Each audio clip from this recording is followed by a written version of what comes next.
नमस्कार.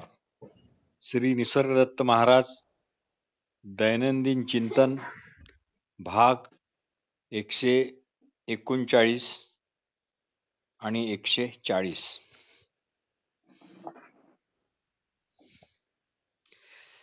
जिथे आहे किंवा नाही याचे भान नसते अशा स्थितीला परब्रह्म ही संज्ञा आहे.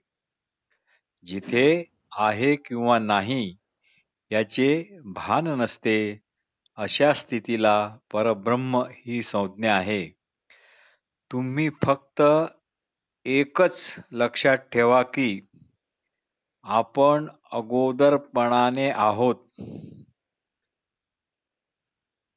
तुम्ही फक्त एकच लक्षात ठेवा की आपण अगोदरपणाने आहोत.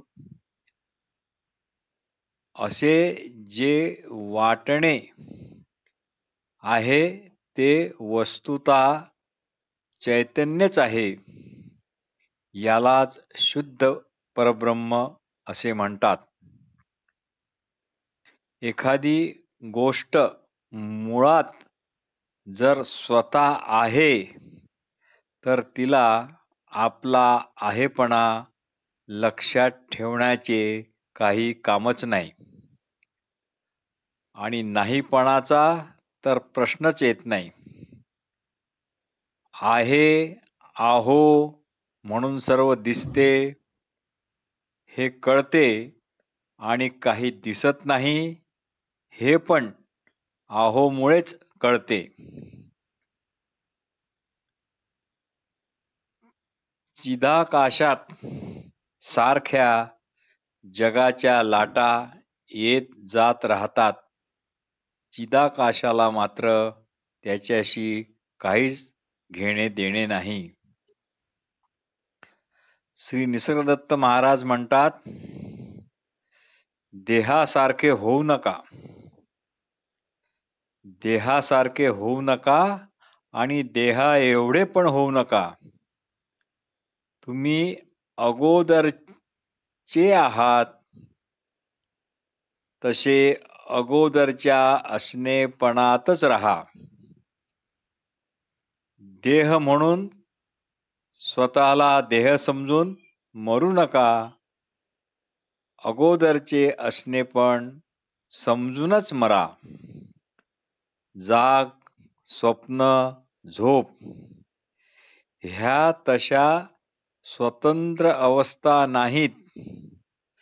त्या एकमेकात गुंतलेल्या आहेत.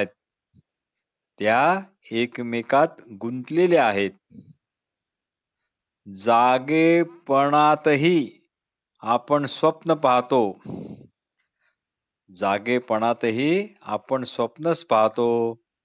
स्वप्नात आपण जागेच आहो असे स्वतःला समजतो.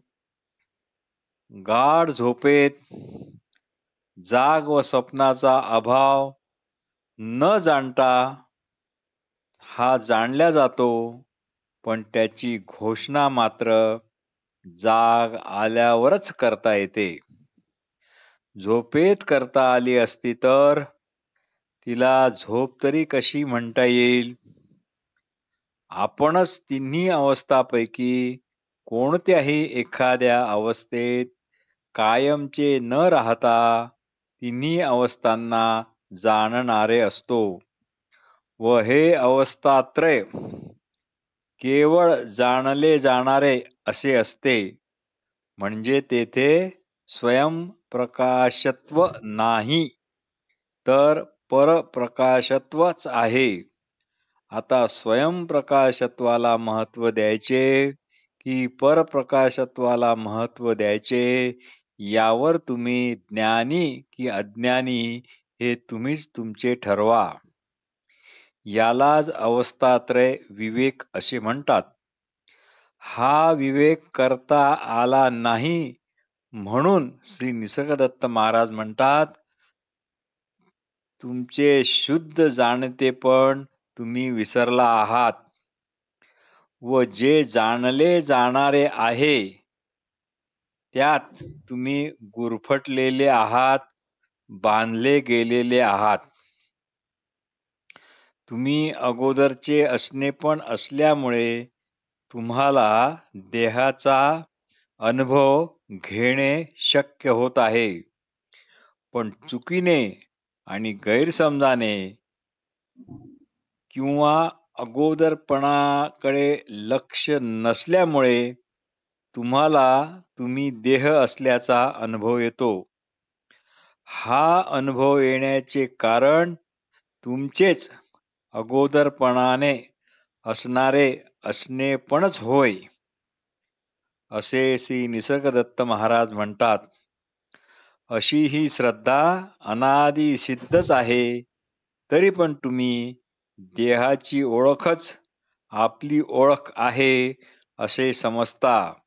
या भ्रमामुळे या देहाच्या ओळखीबाहेरचे आपण अगोदरपणाने आहोत हे मात्र आपल्या लक्षात येत नाही.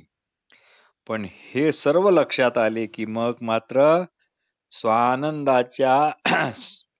स्वानंदाला भरते येण्याला मात्र कुणी थोपवू शकणार नाही. स्वानंदाचे भरते येण्यास मात्र कुणी थोपवू शकणार नाही. भाग 140. श्री निसर्गदत्त महाराज म्हणतात, तुम्ही देहयष्टीचे बंधन मानलेले आहे. तुम्ही देहयष्टीचे बंधन मानलेले आहे. माझे मात्र तसे नाही. मी सतत उजाडलेलो असाच आहे. मी सतत उजाडलेलोच आहे. तेथे फक्त प्रकाश आहे. तुम्हाला, मला, सर्वांना जो आहो म्हणून आपण असल्याचा जो असणेपणाचा अनुभव येतो तो अनादी सिद्ध आहे, अवांछितरित्या मिळालेला आहे. हे ज्याने ओळखले त्याला आता कायावस्थेत होणाऱ्या बदलाची अजिबात पर्वा नाही. आता स्थळ, काळ, वस्तू हा भेद नाही. यालाच आत्मयोग असे म्हणतात. व ज्याला हा आत्मयोग साधला त्याला महायोगी असे म्हणतात. तो कायेने येणारे अनुभव गृहीत धरतच नाही, कारण त्याची सत्ता काही काळापासून काही काळापर्यंत अशी मर्यादित नाही. मनाच्या किती धारणा आल्या आणि गेल्या, पण त्यांना आल्या गेल्या म्हणून कळून घेणारे मात्र अगोदरपणाने नित्य हजरच आहे.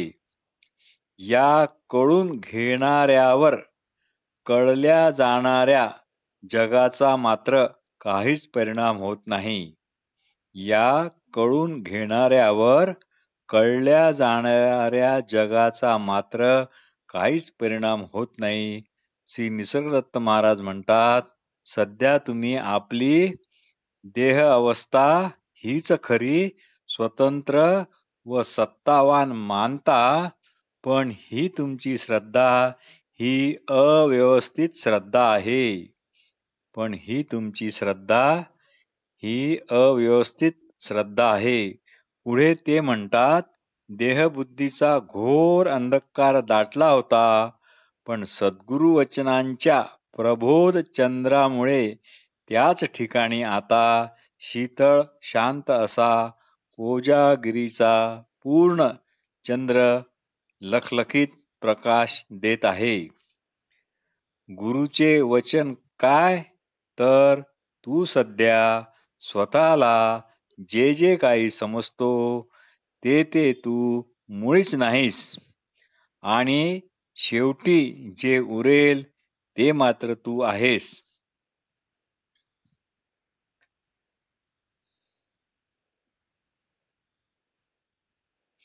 त्यामुळे चैतन्य हे सदैव प्रकाशमानच आहे.